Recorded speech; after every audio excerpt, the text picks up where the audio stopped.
Welcome to the Frictionless Innkeeper Podcast.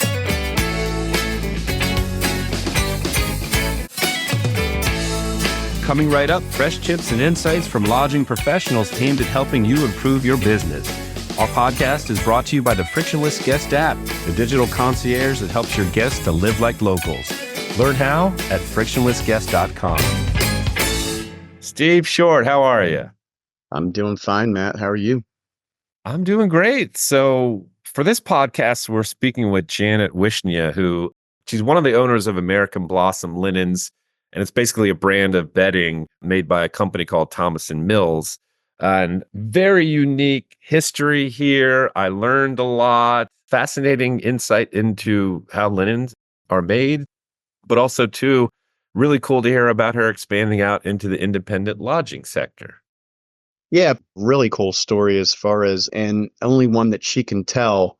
And I think a good chunk of the podcast is that story.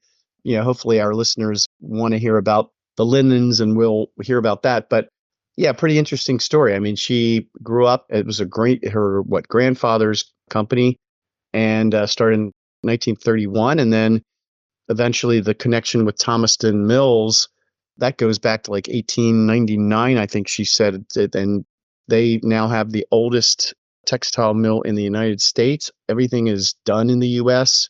So, to me, that's the big interesting story, is the quality of what they do, as well as the fact that it's all cotton sourced in the US. It's put together, everything's assembled, in the factory in Georgia, and that it goes back many, many years. I mean, she grew up in the business, which is really cool. So you don't see a whole lot of that anymore, unfortunately. So, yeah. No, that part was really cool. And you did mention quality. That's one thing I think a lot of our listeners that are in the independent lodging sector is one of my takeaways is that the American Blossom linens are very high quality. And I think perfect for really any independent lodging property, really.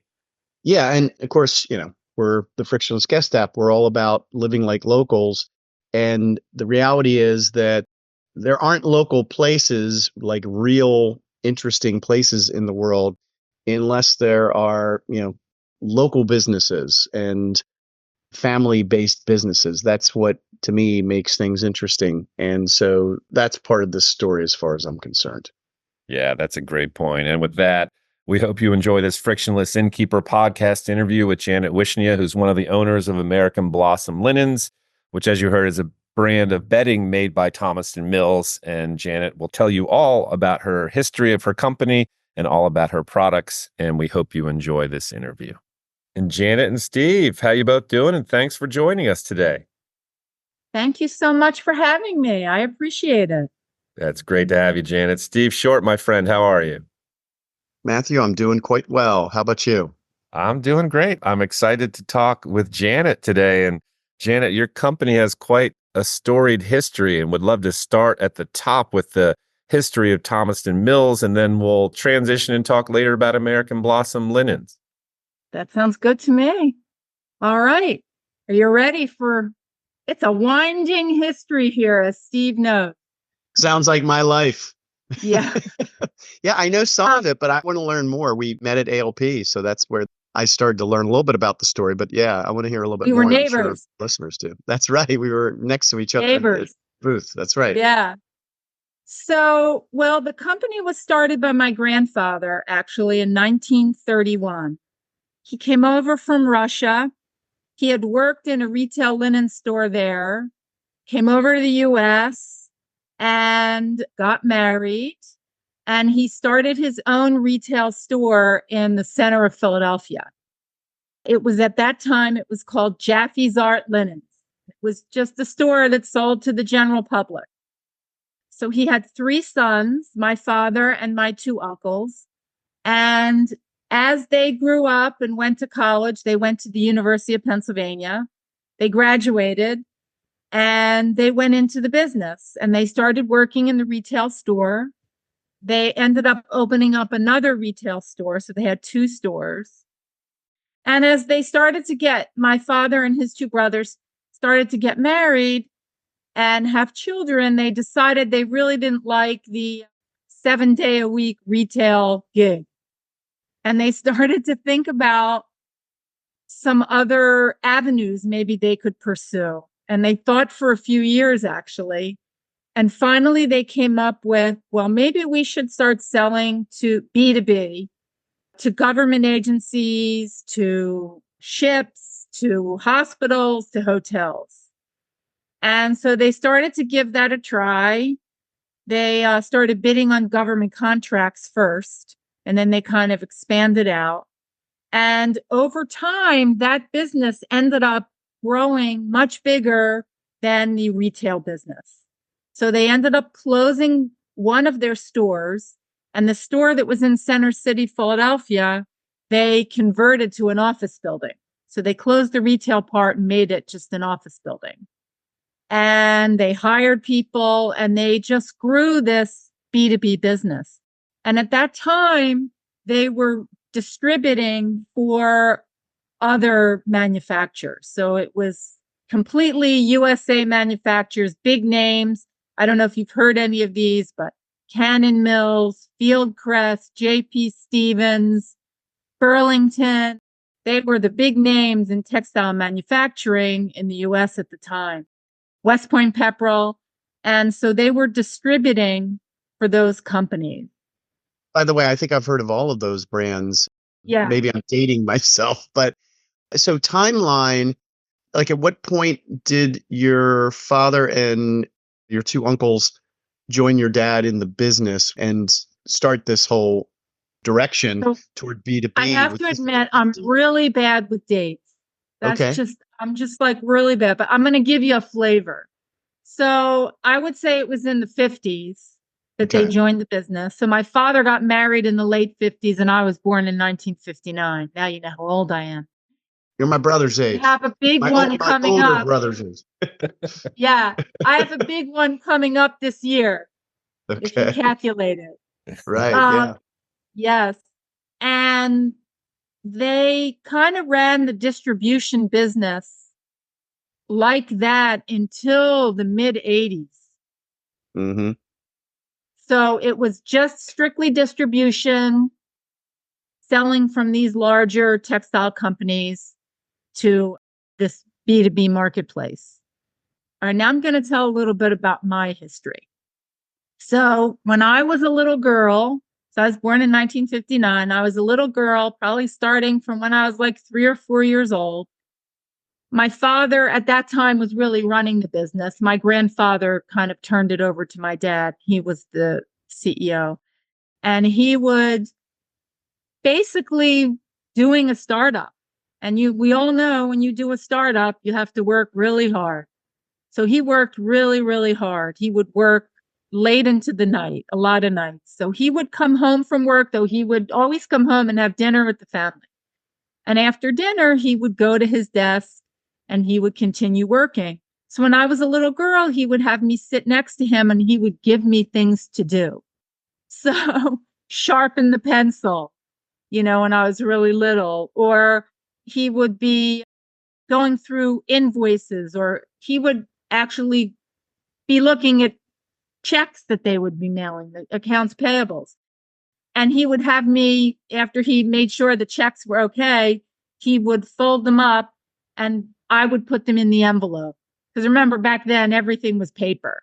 There was no internet, everything was paper. So I would put them in the envelopes. So from a really small age, I was helping him.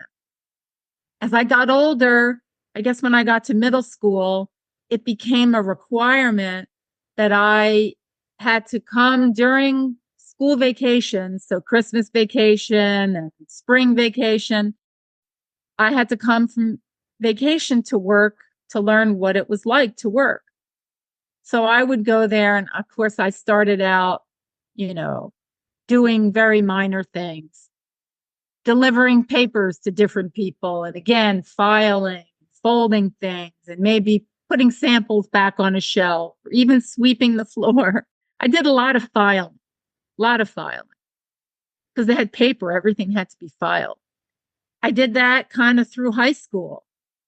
When I was ready to go to college, my father assumed I was going to go to business school. because I had had all this prior training.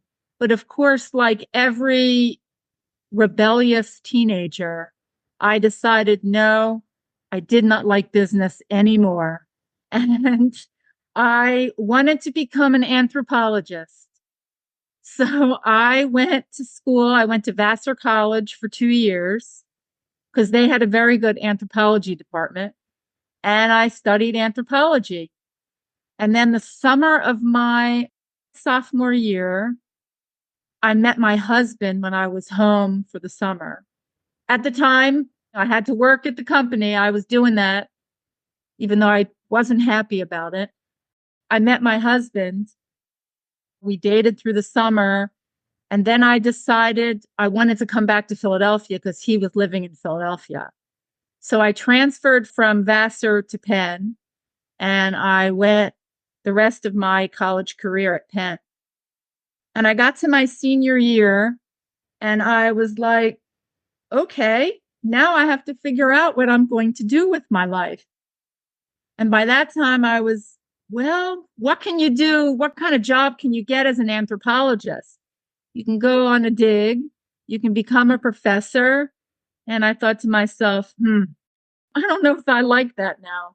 And my husband to be, my boyfriend at the time, husband to be, said to me, you really are good at business. You have a talent with people and you have a good mind for business. Why don't you go work for your father's company? I said, yes. Okay, good idea. So of course, when your boyfriend says something, it's very different than when your father says something.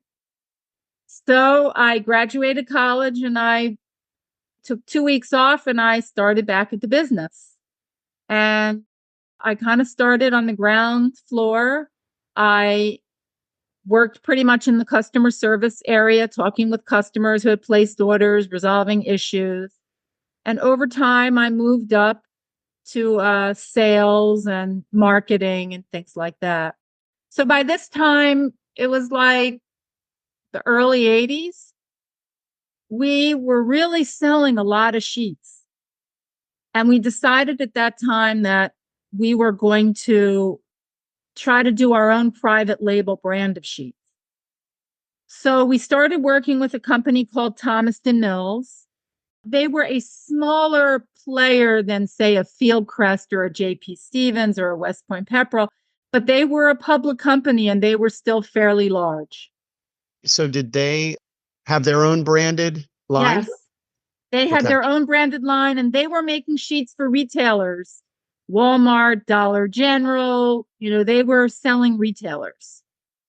They also sell fabric. They were a big denim producer as well. So they started manufacturing our private label sheets that we were selling to our customers. And we ended up growing that fairly large. And they said at one point, we're thinking you're competition to us now. We don't know that we want to make for you anymore. What was your brand line at that point? It was actually called ATD American, which was our corporate name at the time. Okay. So we did not have the Thomaston name yet. That's part of the story. You weren't American Blossoms Linen. No, that comes much later. Yeah. Okay. Mm-hmm. Yeah. So I guess I neglected to say this. When they changed the business from the retail store, which was called Jaffe's Art Linen, they changed the name of the company to ATD American. So that was the name pretty much from the late 50s. And it still is the corporate name today. That's our corporate entity. So in the 80s, it was still the brand name we were using. So Thomaston Mills decided they didn't really want to make our private label for us anymore because they started seeing us as competition because they too had a division that sold business to business. Not to retail, they were selling white sheets and things like that more for the hospitality and healthcare and government. So we ended up deciding to kind of start our own factory. And we rented a factory in Tennessee for a bit. We bought equipment, and then we bought a factory in Elkton, Virginia, which is right near the Shenandoah National Park, near Harrisonburg, Virginia. And we bought a plant there. It was an old Wrangler plant. And my husband and I actually took our 2 kids and we moved to Virginia to start the plant. My husband at the time was also working for the company. And he had a mechanical background. His father had an electrical contracting business that he had worked in. His mother was a seamstress, so he knew about mechanics and sewing. So it seemed that he was the right person to start the factory. He understood machinery. And at the time, we bought automated equipment. So the sheets are not sewn by hand like in a sewing machine. They're sewn on very large automated equipment where you take a roll, you put the roll at one end of the machine, and it sews it, cuts it, sews it, folds it, comes out the other side of the machine as a folded sheet. So this is what year at this point? This is, let's see, about 1992. So where was the textile industry? Not that there's like everything's kind of a progression, right? But Yeah. in terms of cheaper imports, whatever, or things moving overseas because of cheaper labor, Yeah. was that dynamic already starting to come into play here? And was that part of the decision behind Thomaston to say, or was that purely just competition, or was it because there were pressures in the market anyway? When they kicked us out, it wasn't, maybe there were pressures in the market, but that I don't believe was the main reason. That comes later. Okay. I think the pressure really started to build in the late 80s and into the 90s is when a lot of the retailers decided to go buy overseas, and some of the manufacturers decided to move operations overseas. Right. It's sort of, as you said, it was a progression, but that's kind of when it started to happen. Okay. So we were in Virginia and we set up this automated equipment and we started manufacturing. And we stayed in that plant for, as I said, I'm terrible with dates. About 8 to 10 years we stayed in that plant.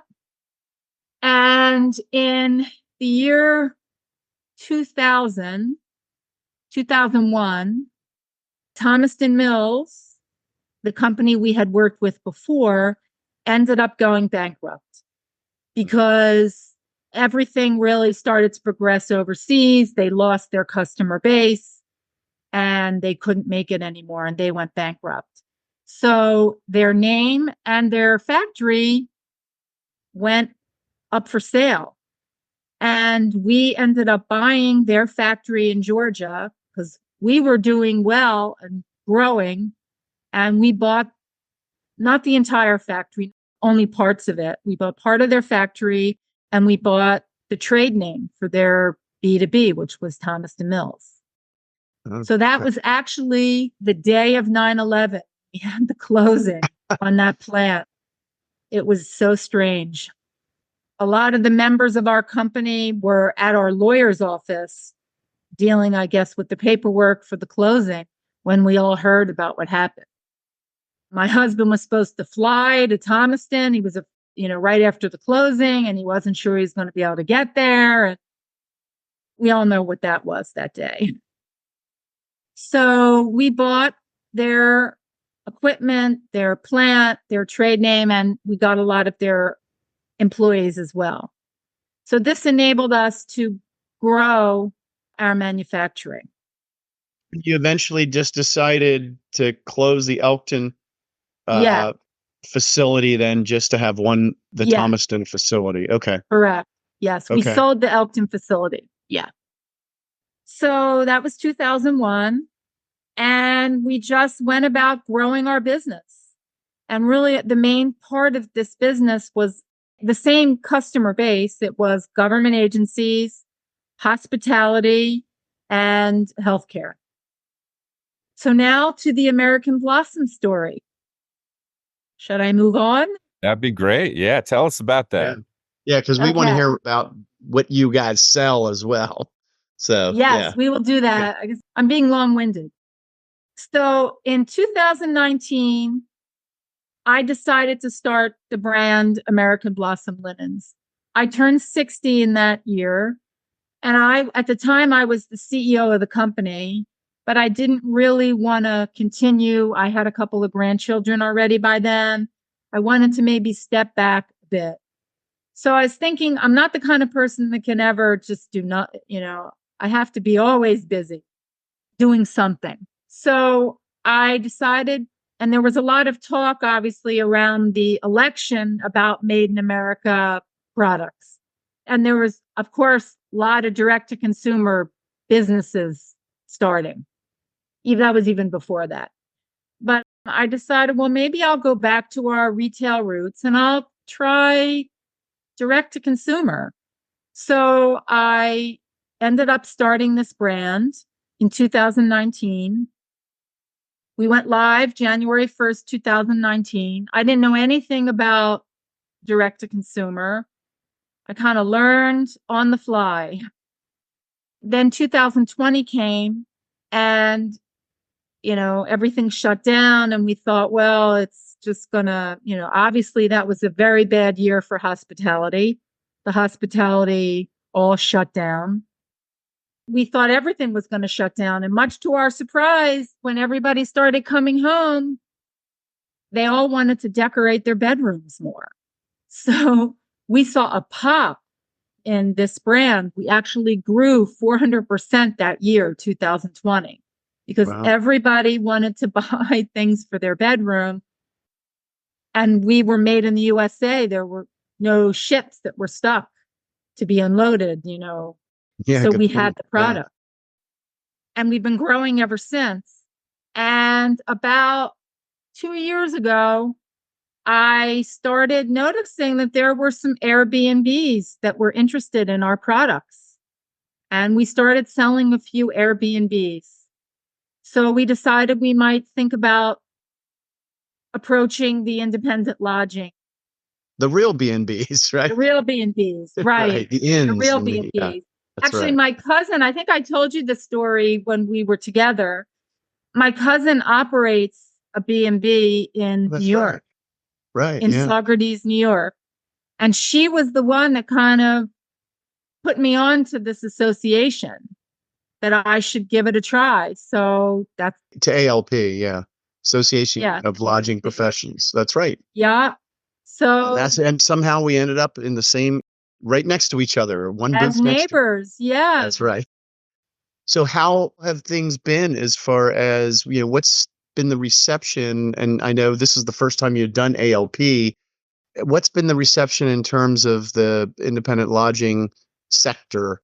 And maybe we should start first, I guess, to talk about what you offer, because I think the story is great, which, by the way, didn't you say like Thomaston Mills? Is that now considered like one of the oldest, if not the oldest mills, textile mills in the United States? Because so much is shut down, right?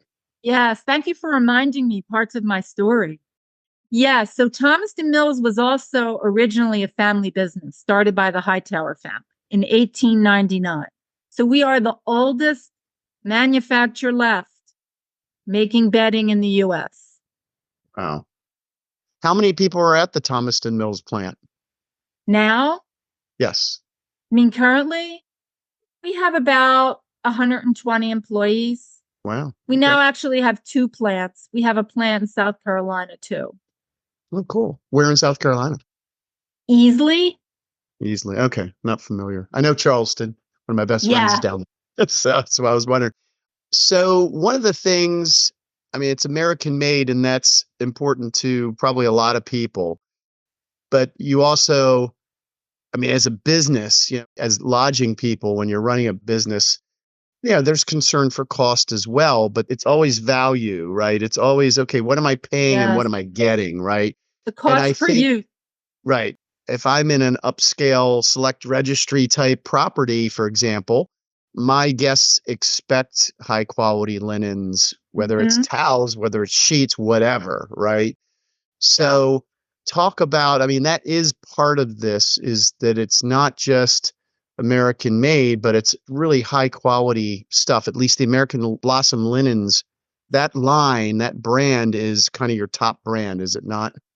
That's our top level brand. Yes. We do have other brands, more moderately priced brands as well, but this is our Okay. top of the line. Yeah, it's 100% cotton.